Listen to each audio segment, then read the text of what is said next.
Let me start. So, Reena, do you remember where did we stop last time?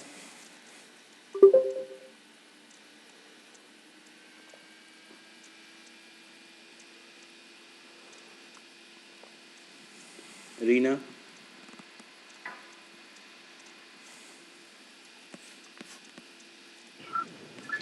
Yes, Abhishek. do you remember where did we stop last time? Not really, but on the struts, we are working on struts. Yeah, but that's okay. What about you, Shraddha? Do you remember?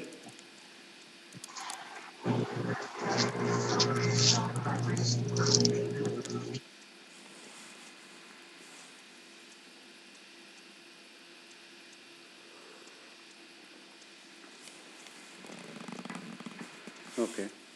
Nobody has replied. Okay, fine. So, I'll just mute everyone and just start. Uh, the last class we were discussing about struts tags, and I think initially we started with the UI tags, etc. And we discussed also about the value stack. Now, just to recap a bit, so I start a bit early, than a bit earlier from where I stopped.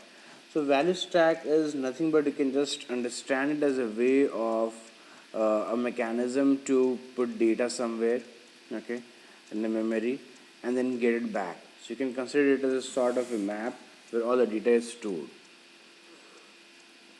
And the reason it is called as value stack is because the data structure which is used here is at a stack.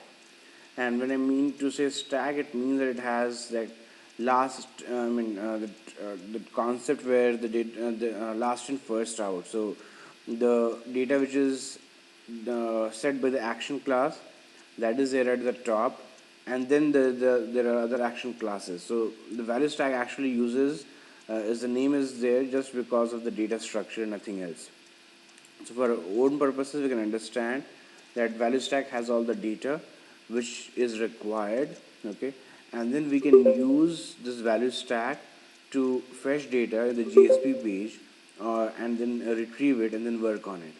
So if we see in this particular example, like here, this details page. Now here, if you remember, this was part of one of the earlier examples where we were having a JSP page. Just start the recording, right? Yes. Where we had a JSP page and we had an action class, and we're getting all these values. So once you get all these values, and we're printing it. Now, nowhere in this page we have written that from where s colon property value is equal to username is going to fetch details, right? Nowhere it's written. The reason why it's not written is, if it is not written, the way in which it is retrieved is it goes in the value stack, tries to find what value is existing with the name username, okay. And if you are having, like, say, the action class, right, just hold on.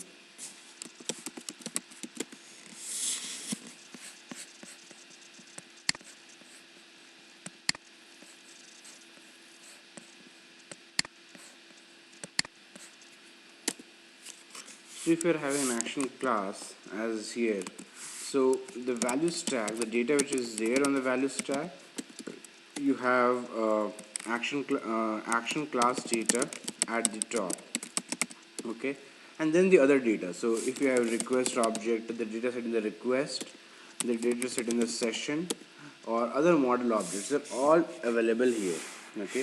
The only thing is that when you start searching for data, you search in this one first, then you go below, okay. And in all this stuff, even the data will not be found out. The reason being that you have to actually give the proper location. So in this case, you have written username, so it generally means that without qualifying where does this data belong, you have just written username. It means it must be belonging to this action class data, okay. Only this data is supposed to be accessible without giving that qualifier. If you have to get something from the request, you have to write like hash request. Oh, I don't know how it became so small. Hash request dot uh, say some values are in the request such as username. Okay, if it is there in the request, then this is how it's going to get retrieved. Okay, and similarly for session, so if you want value from session, this is going to be like this. But if you only write username, it means that the value is from the action class. Okay,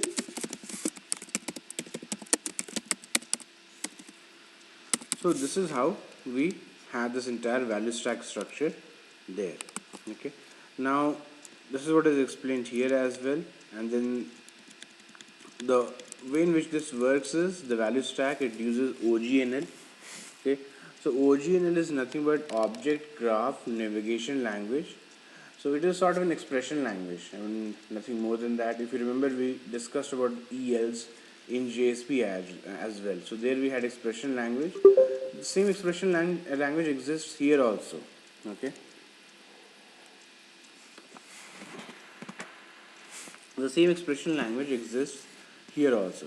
The only thing is that the syntax is a bit different, nothing else. Okay, and struts uses this OGNL. Okay, and then you can use it to set value in the context. Alright, so as written here, the OGNL is very similar to GSP expression language. OGNL is based on the idea of having a root or default object within the context, and then everything is related to it. And then using this pound symbol, what is being mentioned, which is nothing but hash symbol, you can get the details. Okay, uh, in the way in which I explained here. Okay, now OGNL is based on a context, and Struts builds an action context map, as I was saying earlier, for use with OGNL. The action context map consists of the following data. So you have application data, session data, all action variable data, request parameters, attributes, all these things are available. An action object is also available without any qualifier. Okay, so if you have action object x and y, they're just directly available as x and y. Otherwise, you have to give the proper qualifier. Like if you see this particular example, the s column property value name, even if you write s column property value is equal to hash name, it's going to fetch from the data which is meant for the action class. The only thing is that it is not required. In case of action, you can just write like this.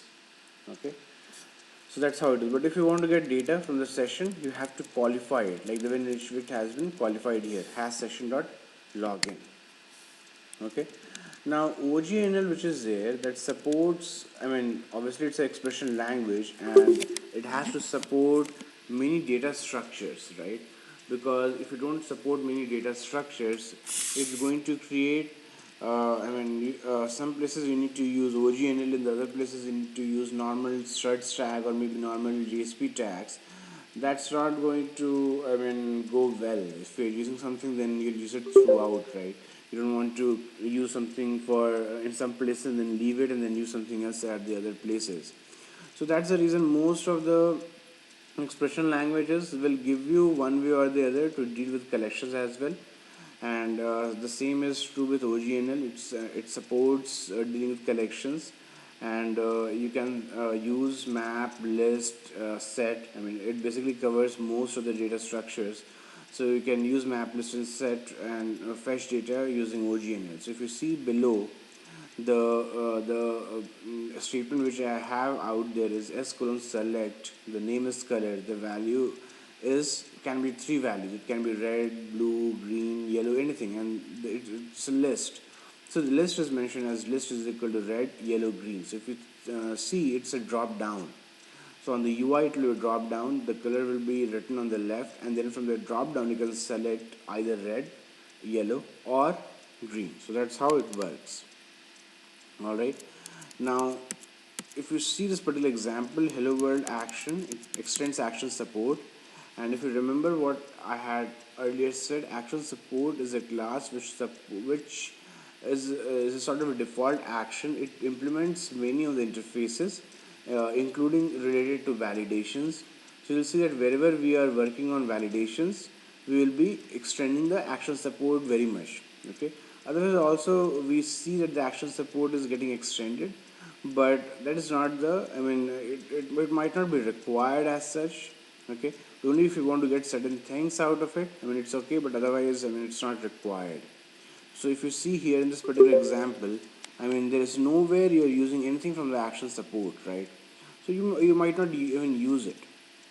Okay, so I think I just discussed this example beforehand also in the last class, but I'm just repeating it for our own, a bit of an understanding, because it was discussed towards the last. So here, if you see the first statement, we're trying to get the context from the value stack, and once you get the details from the value stack, you're trying to push a map on the value stack, and the map has value of key 1, and then an object, and then key 2 and an object. Okay, and so after that you just print the value of the stack and go forward. All right, so if you run it, I mean, this is what you're going to get in the logs. Either the value stack is 2 or whatever. Okay, so that's how it is there. But what we're trying to illustrate,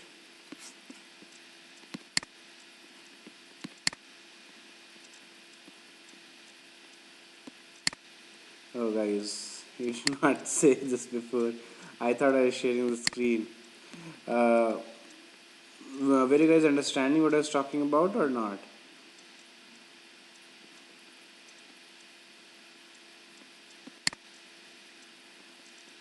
Guys, were you understanding what I was talking about?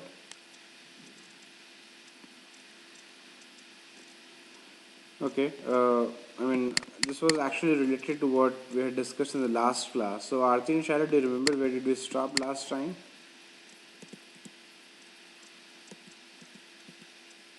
Where? Actually, I was trying to correlate what you were telling with the screen, so it got completely messed up. Okay. No, that's okay. Do you remember where did we stop last time?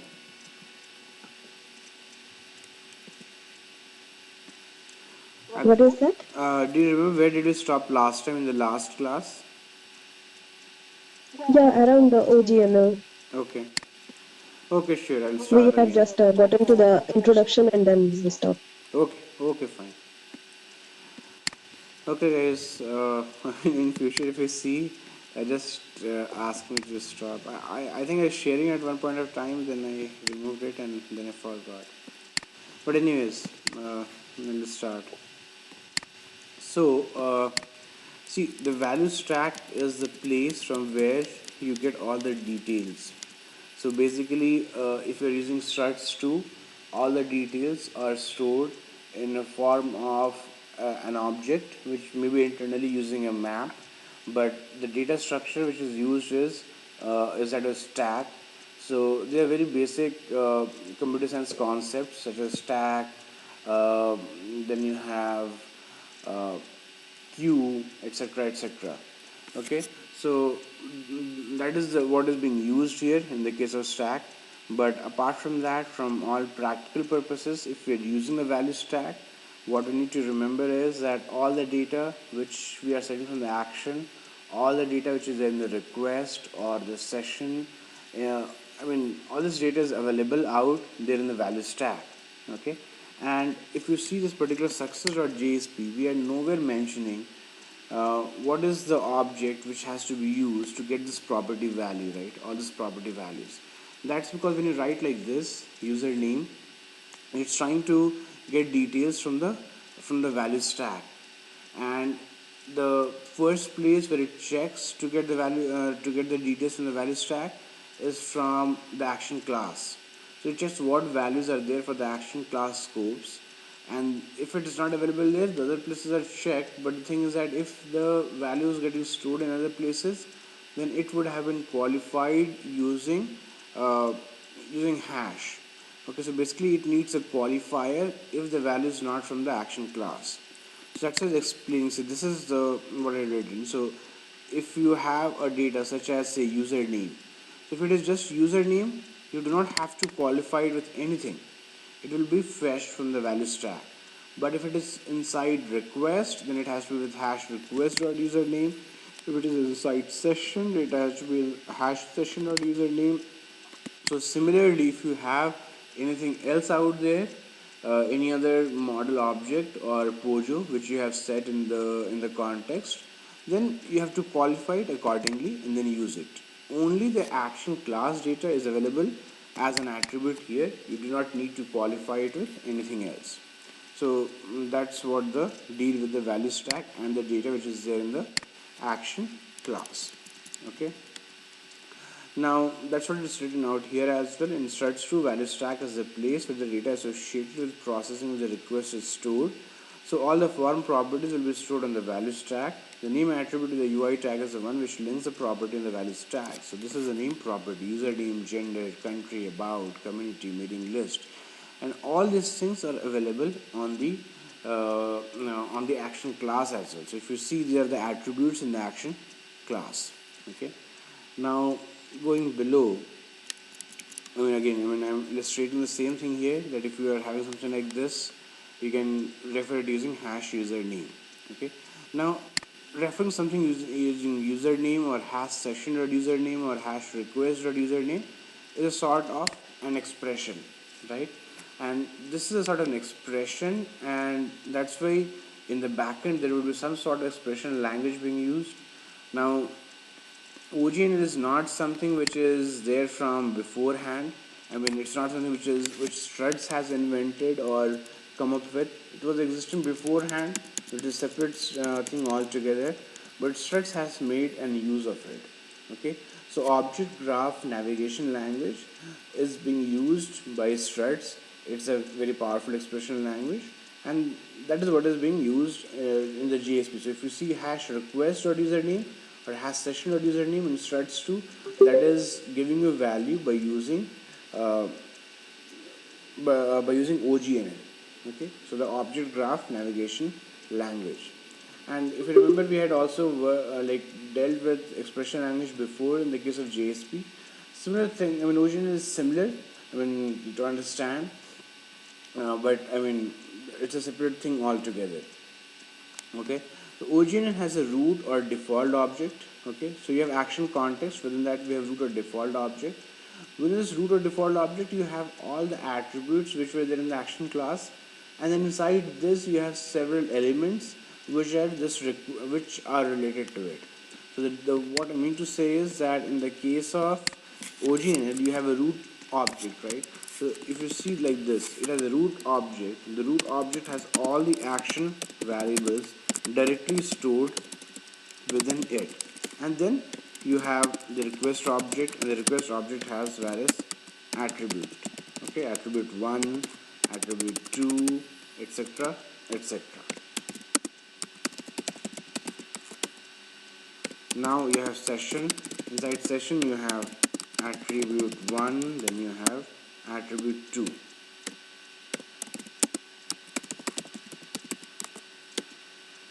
Okay, so this is how it is. So if you want to get details from the action variables, like say if username was stored here, okay, first name was stored on the session, on the request, and say some global user ID, some parameters stored on the session. So the way to retrieve this is, you can just use say s colon property, right? And then the attribute which you will give the value, I mean the value which you have to give here, this value, this name, whatever is being here in the same stuff, the value, the username, this value will change. It will be either username or say first name or global user ID. Okay, so it's going to be like this: value is equal to username, or value is equal to, and then here, since you're getting it from the request, hash request dot first name. Alright, if you want to get it from session, hash session dot global user ID. So this is how you write. So if you have any other attribute set in the context, you can retrieve it accordingly. Okay, so let me move forward. So going below,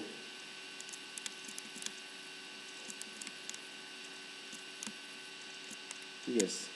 So going below, we come till here.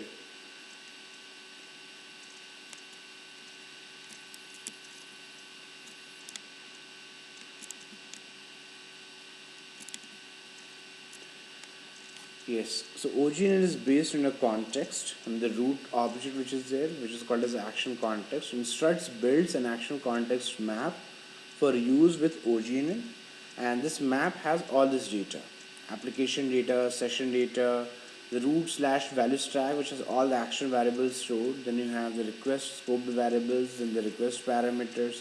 All these things are available on the value stack. Okay, and only you have to qualify it accordingly to get details from it. Okay, now if, and as I explained before, SQL property value is equal to name, this is because it is from the action class. Even if you write SQL property value is equal to hash name, it's going to fetch details from the action class scoped variables only. But I mean, this is not required. You do not need this qualifier. But if it is some other object not exactly associated with the root object, then you use hash session dot login hash request dot login. So that's how it works. And as I was saying earlier, and when my screen was not shared, the OGNL like supports dealing with collections, right? Because I mean, collection is a very important way to display data or to get data, and it is important that we support the collections. Every expression language, whether it is JSP, EL, or other expression languages, have to support most of the data structures which are in common vogue, because if you do not use it, then in some places you have to use this one, some places you have to use an alternative way, which will not lead to such a wide acceptance of the expression language. So any technology, if not used widely, that's going to, I mean, it will not be accepted, right? So that's how it is. If you see this particular example which I've written here, s colon select, the name is color, the value of the list has red, yellow, and green. So what we are doing here is that, I mean, it's a sort of a drop down. The drop down has three values, red, yellow, and green, and you select one of them. This is how you display it using it. Okay. So I mean, what I wanted to illustrate was that you can use a list here, you can use a map here, you can use a set here. I mean, original supports all of them. All right. So that was the point which you wanted to bring home, and you can specifically operate, like say this request object which is out there, the session data which is out there, that is being set in the session. You are not specifically setting in the value stack, right? But the data is available to you. You can also explicitly set data in the value stack. Alright, so if you see this hello world action, it extends action support. And as I was saying before, extending action support is a default action class. It implements many of the features such as validation aware interface, etc. etc. So some of the validation related interfaces are already available to you, but normally it's not required, as common in struts too, and this is a feature which it has borrowed, or you can say I mean copied, is also available in Spring MVC, where your action classes, and there it's called as controller, need not uh, need not extend any action class as such. So it gives you much more flexibility to do things. All right. So which is available, but I mean Struts 2 is also following the same. If you see this particular example, and here nowhere, I mean, see, this is the first line where you have from the action context object, right? Action context or get context. You are trying to get the context, right? From there you're trying to get this value stack object. Now in this value stack object, you're trying to push a map, right? The map name is context, and then using context, you're putting key 1 and key 2, and then pushing it forward, right? Now here if you see, there's no place where you are using any feature from or extending anything from the action support. It's not required. If you want, you can remove it. All right. So these values, since they are being set from the action class, they don't have to be qualified. Okay. But if you were setting some value using the request, using some other pojo, then it should have been saved that way. Okay. So that's how I mean this the value stack works. So this example I added so that I can explain you about value stack. And again, I mean, since it's uses stack structure, the action class is at the top. so that you can action class scope the variables are at the top, so that you can retrieve it without giving any qualifiers. And that's how it is. So there's nothing to look into it more. Now let's see the just JSP example. See, this is a way. Now this example, if you remember this hello world action class we dealt earlier, where in the context we're setting key 1, key 2, and that's what we're trying to print here. Like say there is it was being using a page where we were displaying name, and so that value is being displayed again, and after that this key1 and key2 is what we were displaying in the what we are setting in the action class, and that value is available here also without any qualifier. Why? Because we are setting the values from the action class, and we are specifically setting it. It was not the form data, but still since we set it in the value stack, it's available on the success JSP which we are displaying to the end customer. Okay, and this is the first page which was there. So remember this name was there. That is because in this page it was giving you an option of entering your username and then showing this name. Okay, and again every Struts 2 application, and I explained in last class as well and before that as well, and I explained the entire structure, the how to configure projects, etc. And today I sent the project structure also, so you can use it. I was just waiting so that you folks can work on some of the assignment and get back, but I did not receive anything, so I sent from my side. You can look into that and see how the project is structured. It is based on whatever we are going through, but anyways, you can have a look at it. So coming back to the topic, struts.xml is very very important. For the configuration it is required. It has to be within uh, it has to be in the class path for it to get accessed. The typical place to put it is in the typical project structure is that you create a source folder, src main resources, and there is where you keep all these struts.xml files, and when it gets compiled it moves into webin/classes folder, and that's how it is available in the class path like all other classes. So that's how it is. And here if you see where this hello world action, where in the execute method we're setting the value in the value stack, that data is available because we have this action class defined here. The method name is defined here, execute. It is not required as such to write this, and then the result is success. So if the value which is being returned from the execute method, and if you remember and if you have worked on this assignment, you will know that the execute method returns only string parameters, and the string parameter is the name of this result attribute. So it has to be success, failure, whatever, it has to be configured here, and from here it picks up which particular GSP page to render. Okay, and as I was explaining earlier, this method execute is optional. So if you do not give it, by default it executes the method execute. But if you want to execute any other method whose name is not execute, then in that case you need to give this parameter. Otherwise, it's not required as such. Okay, and then the configuration web.xml, where you start using struts to filters. So you see here the filter name we have defined filter dispatcher, and again I think filter dispatcher is one of the it was one of the older filters which are being used. It is still being supported, but right now the idea is to use struts prepare and execute filter. So if you're writing your own application, and if you see the project which I have sent, you can start using that particular one. This is also fine, but that's the latest one. So this filter mapping is that if any of the URL comes, you use the filter with the name struts2, and if the name is struts2, we have defined that the filter class which has to be used is this particular one. So this is how struts2 becomes associated with the web application in the form of filters. Okay, so that's how the entry is. Now again, I'm just showing the same stuff. You have this username. If you just click on say hello, and then in the backend in the console you see the size of value stack is 3. One is the name attribute, and the other two attributes are what we set, the key 1 and key 2. Alright, so this is what is out there. Now coming back to configuring the struts tag libraries, right?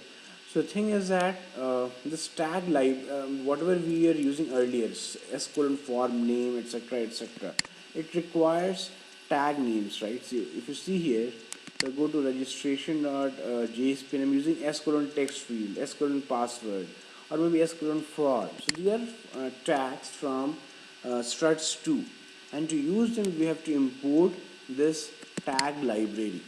So it is all there in the struts hyphen tags, and we have to use it.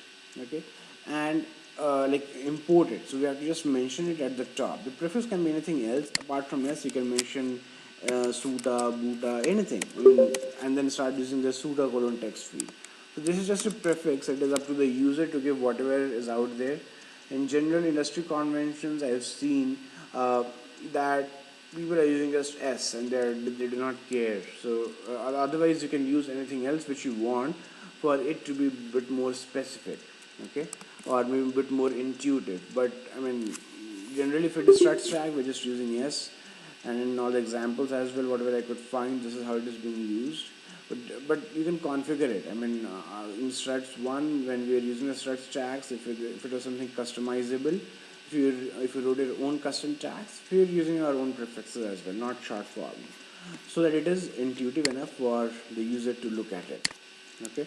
Now this is what we discussed. So let's come back below to configuring the struts tag libraries. So just to draw a bit of a parallel, and I think we were using, I mean, we had discussed about struts one earlier also in the last to last class about what is the difference between struts 1 and struts 2 and etc etc. So if you see struts 1, right, so struts 1, the webin folder is there, and you need to copy all the tld files. Now the tld files is nothing but a form, or I mean it's an XML file, and in the XML file like this you define all your tags. Like, so it starts with tag lib, and then the tag lib URI, then the tag lib location. So you define everything out there. So even the struts tags, struts bean, struts HTML, struts logic, these are the tags which you are not defining. This is available from the strut side, but you have to mention it. You have to include them inside webin folder so that it can be used in your GSP pages, right? So this is how you used to associate tag libraries beforehand in struts 1. Now in struts 2, and this is how you used to include it in struts 1. You have tag library, URI, prefix. But in case of struts 2, that is not required as such. Okay, so I mean in struts 2 you can go ahead and the struts hyphen core.jar, which we have imported, which is there in the webin slash lib folder. So if you see the project which I've sent, it has struts hyphen core project, that itself has all these TLDs, and you did not export anything else out here. Okay, so that is out there. Now the thing is that I mean, since the tag libraries are there, the TLD files are there, you can also define your own custom tag libraries by following this, I mean, the entire structure which is there for tag libraries. You can also define it there. The idea is that you make an entry in the TLD file, you implement the class, and this class, if you see, it has one reference to a tag library support file. Okay, so all that thing is being mentioned there. Okay, but I have not explained that part because I mean that's going to sound confusing. But you just have to remember that uh, the tag libraries, you can give your own implementation as well if you want. I mean, normally it's not required, but you can use it. So, as I was saying before, in Struts 2, we need not define the TLE details in the web.xml. Okay, uh, and web.xml it is defined. So, if you see, sorry about that. See here, if you go, let me show where. Okay, I have not shown this, but the tag lib URI is declared in the web.xml as well. Okay, so in fact, I'm sorry about it. So this all this part which is there, this tag lib, this is part of the web.xml itself. This is not from the TLD file. I mean, TLD file actually has entry about the tag name which you're using. Like say if you have s colon form. So if you have s colon form, then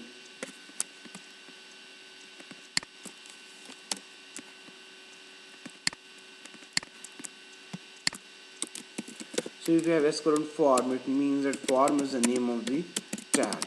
Alright, and then you need a class which which implements this, the logic behind this tag. Okay, so this is what is being configured, the name of the tag and the class in the .tld files. Okay, so that you can go ahead and start using it. But how to access it, like say what is the tag lib location, etc., etc., that is this particular thing, hashtag this tag lib part, this is there in your web.xml. Okay, so but the thing is that in struts 2 you need not use it. So that's what it was written here, that in struts 2 you need not define the tld details in the web.xml. Okay, and I mean, it's by default it is available to you. So if I see this project structure,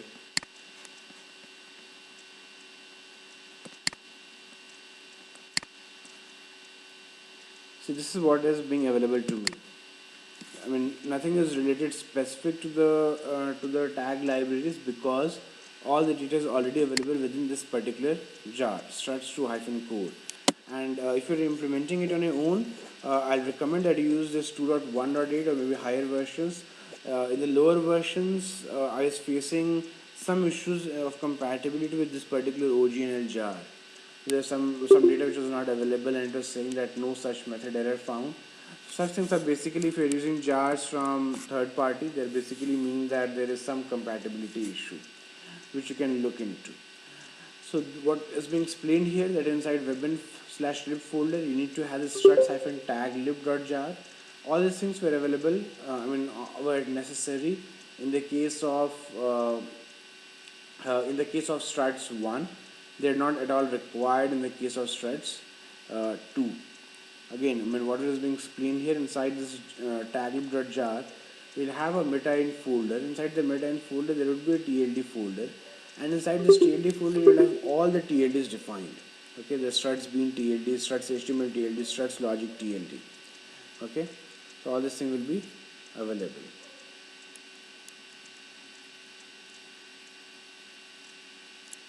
So this is all what I had for the struts UI tags. And again, I mean, I have used this tag and I've sent it. You can just use it for reference. If you can do it from your own side, I mean, the application, it will be better. Just let me check whether you guys have worked on it or not. Folks, have you guys worked on it? Have you guys worked on the assignment?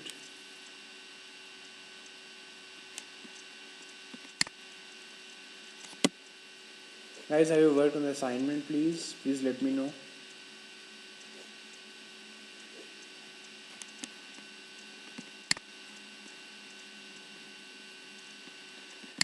So let me ask from the last. Shravan, did you work on the assignment?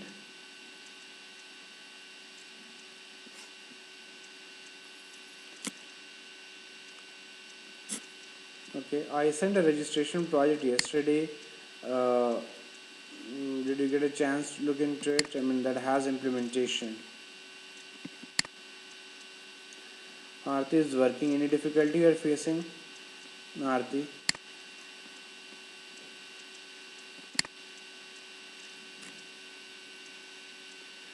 Shraddha, it seems, was okay. Please work on the assignments, because it's very important. Because then we can't discuss about all this stuff, and then you'll not be very much clear about the practical aspects. And if you're not clear, then I mean, you'll not understand, and then you'll have like different kinds of doubts. Shraddha, did you work on the assignments? I mean, sorry, you were not there in the last class, but did you get a chance to go through the videos? I think I shared the videos. So guys who are not available, I mean, please go through the videos that can help you to actually get the context. Shara, did you work on the assignments?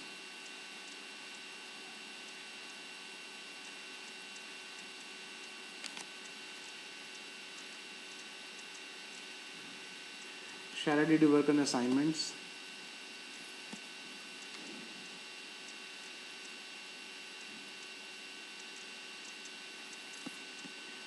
Okay, no response as such. Okay, for today we discussed about OGNL and the tag details. Okay, thank you. So about the tag details, anyone? I mean, did you guys understand it, or I mean, do you have any questions regarding it?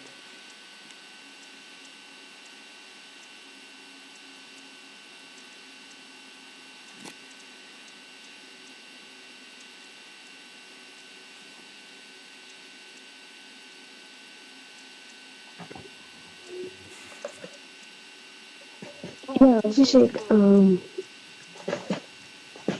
Yeah, Arti, tell me. Um, Comparing Struts 1 and Struts 2, are there any like special useful, because we see like it's more problematic than Struts 1. It's more. It has like all the issues with it. Uh, Issues as Are there any such. specific use for it? What issues as such? Like you said, it has some compatibility issues and stuff. Oh no, no, not compatibility. The one which I am saying right now. Sorry? The compatibility issue which I was talking about right now. I mean, like Yeah. that compatibility issues. I mean, is my own personal problem in the sense that, I mean, see, these jars were used. We are supposed to use the latest one, right? So I was using an older version earlier. I was using 2.0.16 or something of Uh, that sort. So that's the reason that it was not compatible with this one. I mean, we should use the latest jar. So mm, once I identified it, I fixed it. I mean, I downloaded the latest Struts 2 no, core and started using it. not that one. Okay, then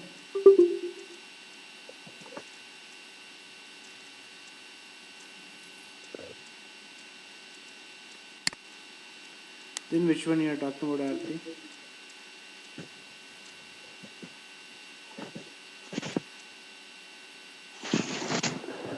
No, actually, what I was saying is,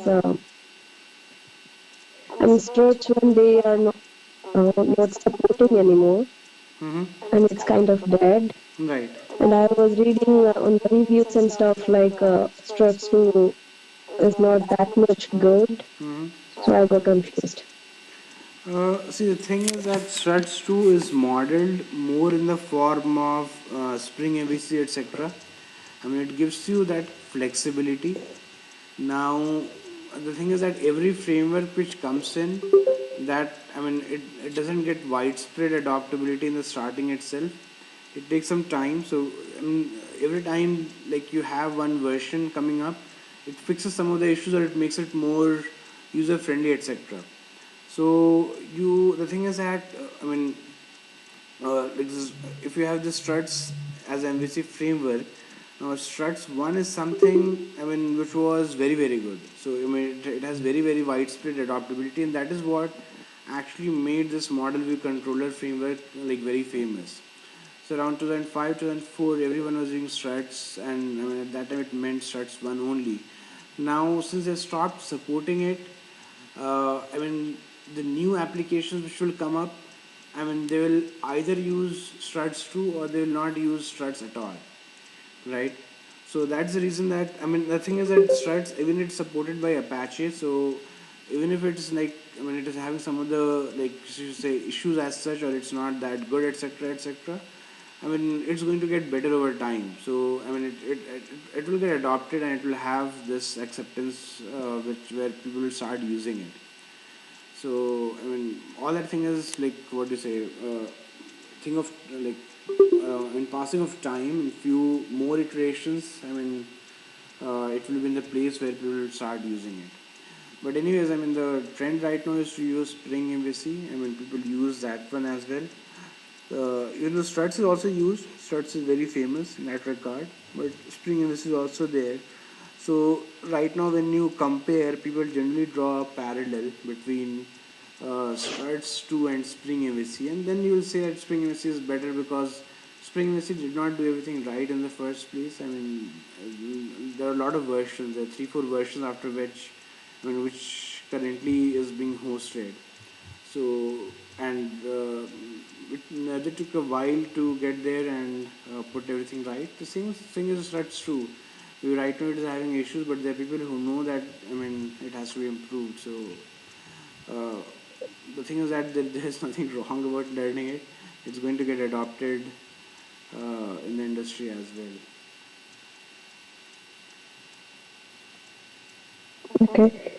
Is there like particular kind of applications that it is used, or it's everywhere? So, see, Struts is a model view controller framework. Now, model view controller framework finds its use in a web application. So, in a web application, you have a model, I mean, where you have to store the data, then you have this action class where you have this execute method, then you have this JSP, which is basically the view. So struts 2 or struts or any other model view framework, it can be used in a in a web application environment. So any web application environment, if you are making that design decision, you can go ahead and start using struts 2 or any other MVC framework. Did I answer your question? Yeah. Thank you. Any other question, guys? Yeah, Sharon, I saw your ping. Like, we'll do a recap once we finish the third section as well. We'll do a sort of like bit of a recap. But apart from that, any other questions you guys have?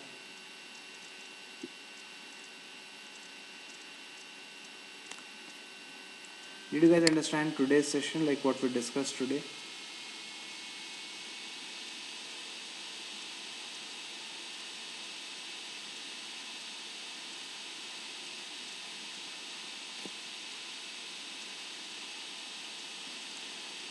Okay, I'll ask one by one. Arthur, did you understand today's session? Yeah. Raghav, what about you?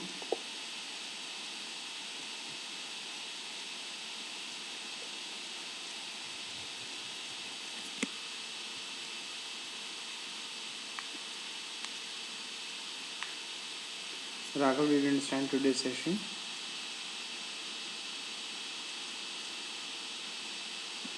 Shala, Shraddha, Shravan, did you understand today's session?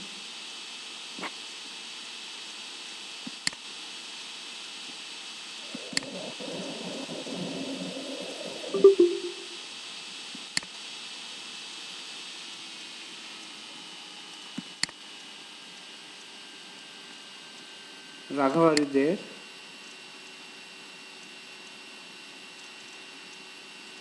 Okay, did you understand today's session? I mean, you can just ping me.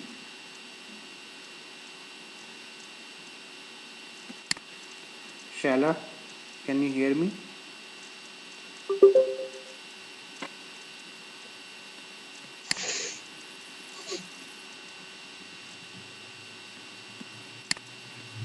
Yes, Shraddha, since you did not attend last class, yes, I can understand.